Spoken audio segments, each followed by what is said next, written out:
ஈஸியான வேலை நீங்கள் ப்ரெக்னென்ட் ஆகிறது எப்படி அதை தான் இந்த வீடியோவில் நான் சொல்ல போகிறேன். என்னோடய சேனலை சப்ஸ்கிரைப் பண்ணாதவங்க சப்ஸ்கிரைப் பண்ணிக்கோங்க, பெல் ஐக்கானையும் ப்ரெஸ் பண்ணிக்கோங்க. அப்போ தான் எனக்கு மோட்டிவேஷனாக இருக்கும் மறுபடியும் வீடியோ போடுறதுக்கு. ஹாய் ஹலோ வணக்கம், welcome back to my channel.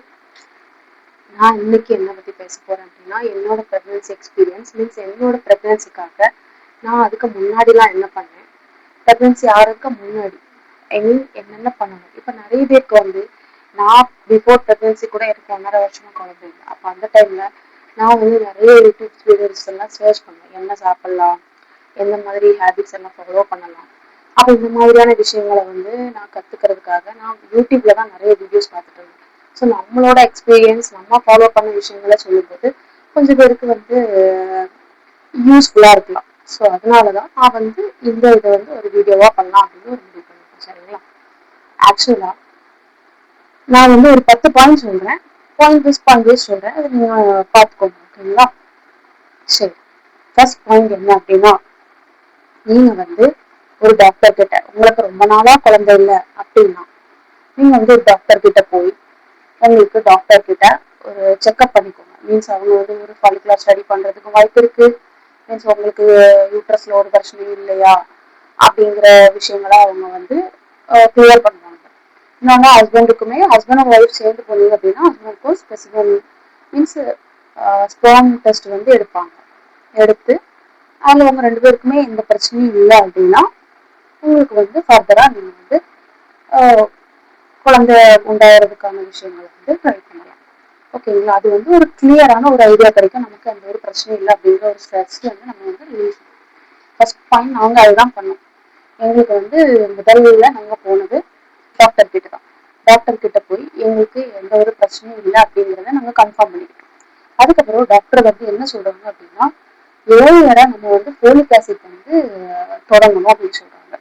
அதாவது நீங்க கருத்தரிக்கிறதுக்கு மீன்ஸ் குழந்தை ட்ரை பண்றதுக்கு ஒரு 3 மாசத்துக்கு முன்னாடில இருந்து நீங்க வந்து ஃபோலிக் ஆசிட் ட்ரை பண்ணணும். ஃபோலிக் ஆசிட் வந்து ரெகுலரா எடுத்துக்கணும், டெய்லி வந்து நீங்க ரெகுலரா எடுத்துக்கணும். ஸோ ரெண்டாவது என்ன அப்படின்னா, நீங்க ஃபோலிக் ஆசிடை வந்து ரெகுலரா எடுத்துக்கிறது.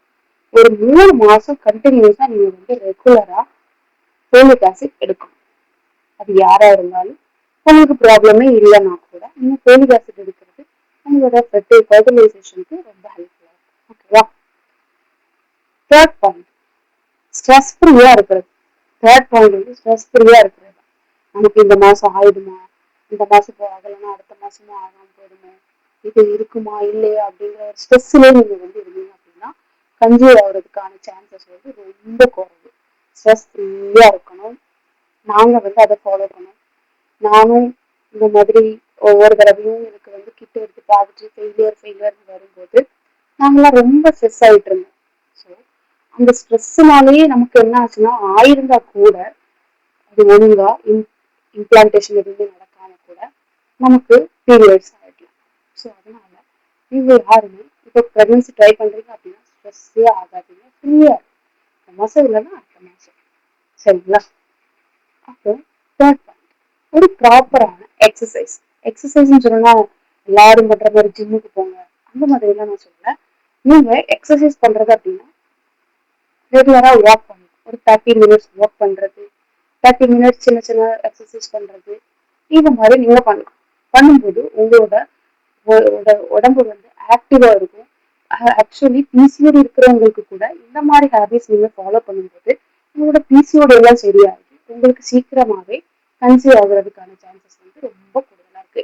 எல்லாரும் நினைக்கிறாங்க அப்படின்னா நம்ம வந்து எக்ஸசைஸ் எல்லாம் பண்ணா வந்து பேபி ஃபார்ம் ஆனா கூட அது இல்லாம ஆயிடுமே, நம்ம ரொம்ப ஓவர் ஸ்ட்ரெஸ் பண்ணவங்கள்ட்ட சொல்லலாங்க. எந்த எக்ஸசைஸ் பண்ணாலும் பேபி ஃபார்ம் ஆயிடுச்சு அப்படின்னா அதை வந்து எந்த ஒரு இதாலும் எக்ஸசைஸ் பண்றதுனால அது கழிஞ்சு போகாது.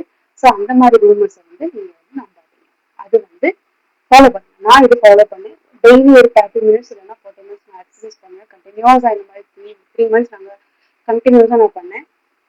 ஸோ எனக்கு ஈஸியாகவே வித்தின் 3 மந்த்ஸ்ல நான் கன்சியூம் ஆகிட்டேன். ஓகேவா? அதுக்கப்புறம் உள்ள பாயிண்ட் வந்து ரொம்ப மெயினான பாயிண்ட். நீங்க வந்து மீல்ஸ், நீங்க எடுக்கிற சாப்பாடு வந்து ஹெல்த்தியா இருக்கணும். நீங்க எடுக்கிற சாப்பாடுல protein, fibre, fibre rich protein rich எல்லாம் ஃபுட் உள்ள நல்ல நல்ல ஃபுட்டு வந்து பார்த்து எடுத்துக்கணும். நீங்க ஆயில் ஐட்டம்ஸ் இந்த மாதிரி ஜங்க் ஃபுட்ஸ் எல்லாம் சாப்பிட்ற ஆளா இருந்தீங்க அப்படின்னா அதெல்லாம் வந்து நீங்க அவாய்ட் பண்ணணும், கண்டிப்பா அவாய்ட் பண்ணணும். சரிங்களா? இதுதான் என்னோட சொல்லுங்க. ஓகே, அதுக்கப்புறம் நீங்க வந்து ஜங்க் ஃபுட்ஸ் அவாய்ட் பண்ணிட்டீங்க அப்படின்னாலே ஆட்டோமேட்டிக்கா உங்களோட பாடி வந்து ஹெல்த் ஆயிடும். சரிங்களா? ஹெல்த்தி ஆயிடும். ஹெல்த்தியான மீல்ஸ் எடுக்கும்போது ஹெல்த்தியான ஒரு ரிஃப்ரெஷ்மெண்ட் நம்மளோட பாடியில ஆட்டோமேட்டிக்கா வருங்க. நீங்க வந்து நான் என்ன மாதிரி எல்லாம் ஃபுட் எடுத்தேன் அப்படின்னா, நான் என்ன மாதிரி பர்சனலா ஃபுட் எடுத்தேன் அப்படின்னா, நான் வந்து டெய்லி பம்கின் சீட் சாப்பிட்டேன். இது எங்க அம்மா எனக்கு சொல்லி தந்தது. பம்கின் சீட் சாப்பிடுறது வந்து ஃபெர்டிலைசேஷனுக்கு ரொம்ப ஹெல்ப்ஃபுல்லா இருக்கும். அது பம்கின் சீடா இருக்கட்டும், அப்புறம் வந்து பாதாம் பிசின், இது யாருமே உங்களுக்கு சொல்லி தர மாட்டாங்க. பாதாம் பிசின்னு நீங்க வந்து இன்டர்நெட்லயோ பிளிப்கார்ட்லயோ இல்ல அமேசான்ல நீங்க சர்ச் பண்ணீங்கனாலே உங்களுக்கு வந்து கிடைக்கும். பாதாம் பிசின் வாங்கி ஒன்னோ ரெண்டோ பாதாம் பிசின் எடுத்து நீங்க நைட்டு தண்ணியில போட்டு வச்சுட்டு காலையில எழுந்திரிச்சோம்னா வெறும் வயிற்றுல அதை சாப்பிடணும். சாப்பிட்டுட்டு நீங்க எக்ஸசைஸ் பண்ணணும். இந்த மாதிரி நீங்க பண்ணீங்க அப்படின்னா கண்டிப்பா இது வந்து ரொம்ப ஹெல்ப்ஃபுல்லா இருக்கும். அந்த பிசிஓடி இருக்கிறவங்களுக்கு கூட உடனே வந்து கன்சீவ் ஆயிருக்காங்க. நான் இந்த டிப்ஸை நான் சொல்லி கொடுத்து நிறைய பேர் கன்சீவ் ஆயிருக்காங்க. ஸோ இந்த டிப்ஸ் கண்டிப்பா நீங்க ஃபாலோ பண்ணுங்க. பாதாம் பிசின் வந்து ரொம்ப ஹெல்ப்ஃபுல்லா இருக்கும். பாதாம் பிசினா இருக்கட்டும், பம்கின் சீடா இருக்கட்டும், இந்த ரெண்டுமே ரொம்ப ஹெல்த்தியான ஒரு ஃபுட்டு. இதை நீங்க கண்டிப்பா எடுத்துக்கணும்.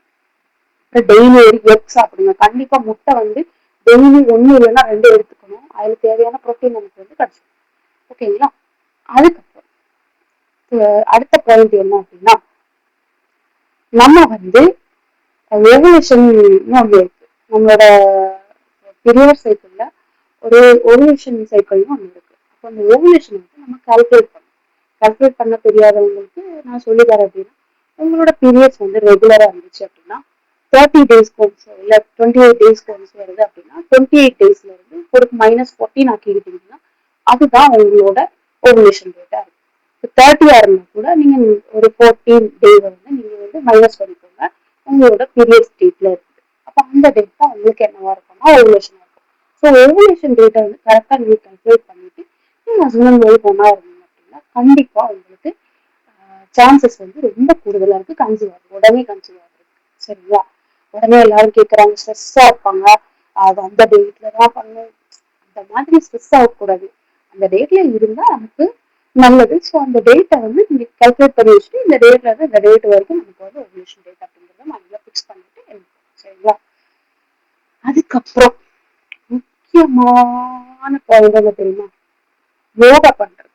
யோகா பண்றதுனால உங்களுக்கு வந்து ஒரு 10 மினிட் நீங்க யோகா பண்றது அப்படின்னா எல்லா பெரிய பெரிய யோகா பண்றவங்க மாதிரிலாம் நீங்க பண்ண வேண்டாம். மூச்சு பயிற்சியோ இல்ல மைண்ட் ரிலாக்ஸேஷனுக்காக வந்து யோகா பண்ணலாம். யோகா பண்றது ரொம்ப ஹெல்ப்ஃபுல்லா இருக்குங்க. ரொம்ப ரொம்ப ஹெல்ப்ஃபுல்லா இருக்கும். சரிங்களா? ஸோ அதை நீங்க கண்டிப்பா ஃபாலோ பண்ணணும். நான் இந்த மாதிரியான விஷயங்களை மட்டும்தான் நான் ஃபாலோ பண்ணுவேன். உங்களுக்கு பிசிஓடி இருந்துச்சு இல்ல பிசிஓடி மாதிரி ஏதாவது பிரச்சனை இருக்கு அப்படின்னா டாக்டர் சொல்ற மெடிசனை வந்து நீங்க கண்டிப்பா ஃபாலோ பண்ணணும். ப்ராப்பர் வேஸ்ல ஃபாலோ பண்ணணும். இன்னொன்று வந்து தண்ணி நிறைய குடிக்கணும். தண்ணி நிறைய பேர் மிஸ்டேக் பண்ற விஷயம்னா தண்ணி குடிக்காம இருக்காது. தண்ணி வந்து நிறைய குடிக்கணுங்க. உங்களோட வெயிட் அனுசரிச்சு நீங்க வந்து தண்ணி குடிச்சிட்டே இருக்கணும். ஒரு 50 கிலோ இருக்கிறீங்க அப்படின்னா 2-2.5 லிட்டர் குடிக்கணும். 60 கிலோ இருக்கீங்க அப்படின்னா 3 லிட்டர்ல இருந்து 4 லிட்டர் வரைக்கும் நீங்க குடிச்சே ஆகணும். 60க்கு மேல இருக்கீங்க அப்படின்னாலும் நீங்க வந்து 4 லிட்டர் கண்டிப்பா குடிச்சே ஆகணுங்க. அது வந்து ரொம்ப ஹெல்ப்ஃபுல்லா இருக்கும். உங்க ஃபெர்டிலைசேஷனுக்கு மாத்திரம் இல்ல, உங்க ஹெல்த்துக்கும் உங்க ஸ்கின்னுக்கு உங்க ஹேருக்கு எல்லாத்துக்குமே தண்ணி தான் நம்மளோட உடம்பு வந்து ரொம்ப தேவையான ஒரு விஷயம். நமக்கு தண்ணி தான். டீஹைட்ரேட் நீங்க ஆகவே கூடாது. எஸ்பெஷலி நீங்க வந்து இந்த மாதிரி பிரெக்னன்சிக்கு ட்ரை பண்றீங்க அப்படின்னா உங்க உடம்பு வந்து டீஹைட்ரேஷன் ஆகக்கூடாது. நிறைய ப்ராசஸ் வந்து கண்டினியூஸா நடக்கும் அந்த டைம்ல. ஸோ நம்ம வந்து நல்ல ஹெல்த்தியா இருந்தா மட்டும்தான் அந்த ப்ராசஸ் எல்லாம் கரெக்டா வந்து நமக்கு ஃபினிஷ் ஆகும். ஸோ அந்த மாதிரி நீங்க பார்த்து பண்ணிக்கோங்க. சரிங்களா? இதுதான் நான் எனக்கு என்னோட பிரெக்னன்சிக்கு முன்னாடி நான் பண்ண விஷயங்கள். இன்னொரு விஷயங்கள் வந்து இன்னொரு ப்ராப்பரா அடிஷ்னலா நான் ஒரு விஷயம் கூட பண்ணியிருந்தேன். நான் இதை வந்து எல்லாரும் பண்ணுவாங்கன்னு தெரியாது. நான் எல்லாத்தையும் மாதிரியுமே நான் ஸ்கின் கேர் அந்த கேர் இந்த கேர்னு ரொம்ப பண்ற ஆள் தான். க்ரீம்ஸ் எல்லாம் யூஸ் பண்ணிட்டு நைட் க்ரீம்ஸ் எல்லாம் யூஸ் பண்ணுவேன். ஸோ இந்த ஃபேர்னஸ் க்ரீம்ஸ் ஃபேர்னஸ்க்காக நம்ம பண்ற எந்த ஒரு ஸ்கின் கேரா கூட இருக்கட்டுமே நீங்க எல்லாத்தையுமே ஒரு 3 மந்த்ஸ்க்கு வேண்டான்னு வச்சிருங்க. அதனால கூட சில டைம் சில கெமிக்கல்ஸ்னால நம்மளோட பாடி வந்து இன்ஃபர்டிலைட் ஆகுறதுக்கான சான்சஸ் ரொம்ப கூடுதலா இருக்கு காஸ்மெட்டிக்ஸ்ல. மீன்ஸ் எல்லாராலையும் ரொம்ப ஹையான பிரைஸ் கொடுத்து அஃபோர்டபுள் இது இதெல்லாம் வாங்க முடியாது, நம்மளால காஸ்மெட்டிக்ஸ் வாங்க முடியாது. ஸோ நம்ம என்ன செய்யணும், அஃபோர்டபுள் பிரைஸ்ல கிடைக்கிற மார்க்கெட்ல கிடைக்கிற ரொம்ப லோ குவாலிட்டி கூட சில யூஸ் பண்ணுவாங்க. ஸோ அந்த மாதிரி யூஸ் பண்றீங்க அப்படின்னா அதெல்லாம் நிறுத்திடுங்க. நைட் க்ரீம்ஸ் நீங்க வந்து யூஸ் பண்றீங்க அப்படின்னா அதை கண்டிப்பா நிறுத்திதான் ஆகணும். சரிங்களா? அதை நீங்க பண்ணீங்க அப்படின்னாலே உங்களுக்கு வந்து ஃபர்குலேட் ஆகுறதுக்கான சான்சஸ் ரொம்ப கூடுதல். நான் அதை பண்ணி பார்த்தேன். ஆக்சுவலி நான் 1.5 வருஷமா நான் பேபிக்கு ட்ரை பண்ணிட்டு இருக்கும்போது நான் அந்த ஒரு விஷயத்த மட்டும் விடவே இல்லை. பாக்கி எல்லா விஷயமும் நான் ட்ரை பண்ணிட்டு தான் இருந்தேன். சின்ன சின்ன விஷயங்கள் நான் விட்டு போனாலும் ஒரு சில விஷயங்கள் நான் ட்ரை பண்ணிட்டு இருந்தேன். பட் ஆனா எனக்கு ஆகல. நான் என்ன நினைச்சேன்னா நைட் க்ரீம் யூஸ் பண்ணிட்டு இருந்தேங்க. ஸோ அந்த நைட் க்ரீம் யூஸ் பண்றதை நம்ம விட்டுடலாம், நம்ம விட்டு பார்ப்போம் அப்படின்னு யூஸ் பண்றதை விட்டு எனக்கு அடுத்த மாசமே எனக்கு வந்து நான் கன்சீவ் ஆயிட்டேன். ஸோ இன்னைக்கு வரைக்கும் நான் நைட் க்ரீம்ஸ் எதுவுமே யூஸ் பண்றது கிடையாது. அந்த அளவுக்கு நம்மளோட பாடியில வந்து அவ்வளவு விஷயங்களை இந்த நைட் க்ரீம்ஸ் வந்து யூஸ் பண்றவங்களுக்கு பாடியில நிறைய சேஞ்சஸ் இருக்கு. அது என்னோட எக்ஸ்பீரியன்ஸ் தான் நான் கத்துக்கிட்டது. ஸோ அதை நீங்க வந்து வேண்டாம் அப்படின்னு வைக்கிறது ரொம்ப. இதுதான் நான் எனக்காக குழந்தைக்காக நான் கன்சீவ் ஆகுறதுக்காக நான் பண்ண விஷயங்கள். ஸோ நீங்களும் உங்களுக்கு தேவை அப்படின்னா இதை நீங்க ஃபாலோ பண்ணலாம். ஆக்சுவலி நான் வந்து ஒரு டாக்டர் கிடையாது. நான் என்ன பண்ணி எனக்கு என்ன ஒர்க் அவுட் ஆச்சோ அந்த விஷயங்களை மட்டும்தான் நான் உங்களுக்கு இப்ப சொல்லியிருக்கேன். சரிங்களா? ஸோ இதை நீங்க ஃபாலோ பண்ணி பாருங்க. ஃபாலோ பண்ணி பார்த்து இது எப்படி இருக்குங்கிறத நீங்க கமெண்ட் பண்ணுங்க. உங்களுக்கு யாருக்காவது நான் சொன்ன விஷயங்கள் யூஸ்ஃபுல்லா இருந்தாலும் நீங்க கமெண்ட் பண்ணி எனக்கு தெரியப்படுத்தலாம். இதே மாதிரி நான் வேற ஏதாவது டாபிக் பேசணும் அப்படின்னு அப்படின்னா நீங்க வந்து எனக்கு கீழே கமெண்ட் பண்ணுங்க. நான் அந்த டாபிக்கோட அடுத்த வீடியோல தேங்க்யூ.